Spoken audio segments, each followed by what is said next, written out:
వాడికి కావాల్సింది నువ్వు కాదమ్మా, మీ నాన్న దగ్గరున్న లైసెన్స్. ఇండియన్ మెడికల్ కౌన్సిల్ నుంచి ఫార్మాస్యూటికల్ యూనిట్ను ఇండియాలో స్టార్ట్ చేయడానికి మీ కంపెనీకి ఇచ్చిన లైసెన్స్. అదుంటే లీగల్గా గంజాయి సాగు చేసుకోవచ్చు, మెడికల్ ట్రాన్స్పోర్ట్ పేరుతో విచ్చలవిడిగా వ్యాపారం చేసుకోవచ్చు అన్నదే వాడి ప్లాన్. అందుకే నిన్ను ఇక్కడికి రప్పించాడు.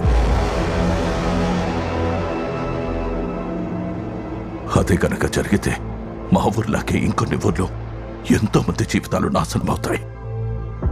అలా జరగకూడదంటే నువ్వు ఇక్కడి నుంచి వెళ్ళిపోవాలి.